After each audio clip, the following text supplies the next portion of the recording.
दोस्तों, हर साल जगन्नाथपुरी मंदिर के द्वार को 15 दिनों के लिए बंद कर दिया जाता है और इन 15 दिनों में भगवान की सेवा की जाती है ताकि वे जल्दी से ठीक हो जाए और उनका पूर्ण रूप से उपचार हो सके।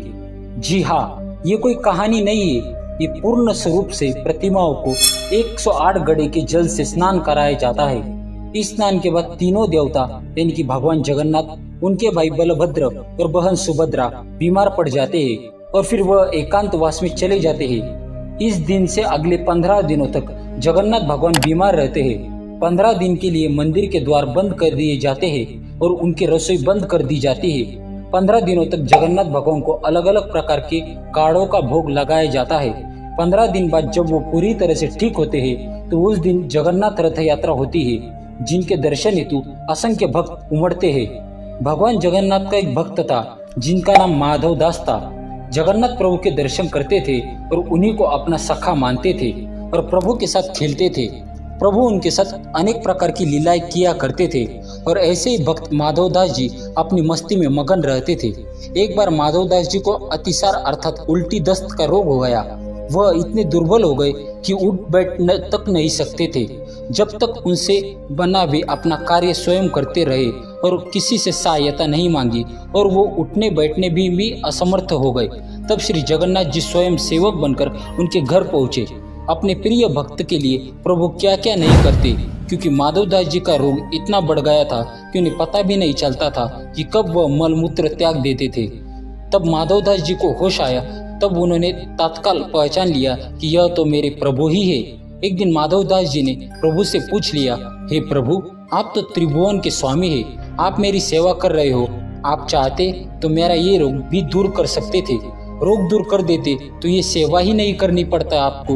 अगर आपको उसको काटोगे नहीं तो इस जन्म में नहीं, पर उसको भोगने के लिए फिर अगला जन्म लेना पड़ेगा। और मैं नहीं चाहता कि मेरे भक्त को फिर से भाग्य के कारण अगला जन्म दुख भोगने के लिए लेना पड़े, इसलिए मैंने स्वयं तुम्हारी सेवा की।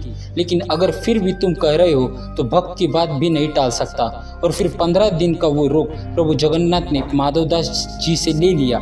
इसलिए आज भी भगवान जगन्नाथ 15 दिन के लिए रोगी होते हैं। भक्तों के प्रेम के चलते आज भी वर्ष में एक बार भगवान जगन्नाथ को स्नान कराया जाता है।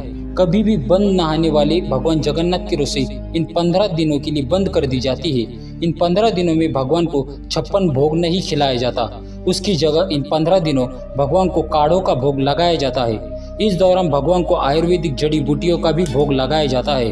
पहले मीठा दूध अर्पित कर दिया जाता है। भगवान जगन्नाथ के आराम के लिए 15 दिन तक मंदिरों के द्वार भी बंद कर दिए जाते हैं और उनकी सेवा की जाती है ताकि वे जल्दी ठीक हो जाए। जिस दिन वे पूरी तरह से ठीक होते हैं उस दिन जगन्नाथ रथ यात्रा निकलती है, जिसके दर्शन हेतु असंख्य भक्त उमड़ते हैं। पुरी की रथ यात्रा, जिसे रथ यात्रा के नाम से भी जाना जाता है, सबसे पुराने और सबसे बड़े हिंदू रथ उत्सव के रूप में प्रसिद्ध है। यह उत्सव हर साल आषाढ़ मास, जो कि जून जुलाई महीनों में पड़ता है, उसकी चंद्र महीने के शुक्ल पक्ष के दौरान मनाया जाता है। यह त्योहार ओडिशा के पुरी में मनाया जाता है और यह भगवान जगन्नाथ पर केंद्रित है, जिन्हें विष्णु या कृष्ण का एक रूप माना जाता है। त्योहार के दौरान इन 3 देवताओं भगवान जगन्नाथ, उनके भाई बलभद्र और बहन सुभद्रा को बड़ी संख्या में भक्तों द्वारा 3 विशाल लकड़ी के रथों में बैठाकर बड़ा डंडा नामक भव्य मार्ग से गुंडीचा मंदिर तक ले जाया जाता है। भगवान जगन्नाथ मंदिर लौटने से पहले 1 सप्ताह तक गुंडीचा मंदिर में रहते हैं। इस वापसी यात्रा को बहुधा यात्रा के नाम से जाना जाता है।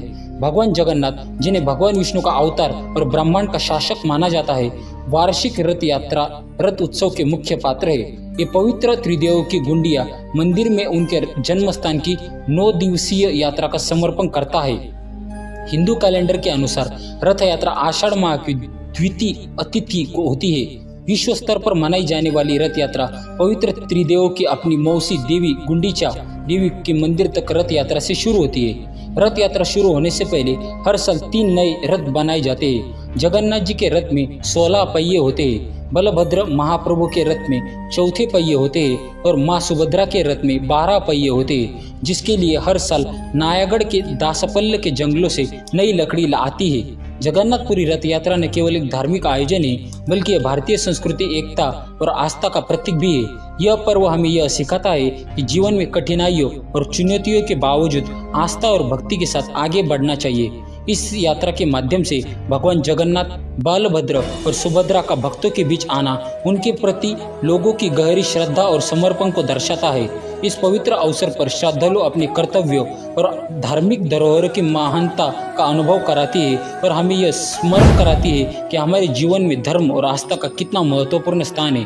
तो दोस्तों, आज का ये वीडियो अगर आपको पसंद आया हो तो वीडियो को लाइक और शेयर करें और ऐसे ही कहानियाँ जानने के लिए हमारे चैनल को सब्सक्राइब करें। मिलेंगे अगली बार ऐसे ही किसी खास वीडियो के साथ। तब तक के लिए धन्यवाद और नमस्कार।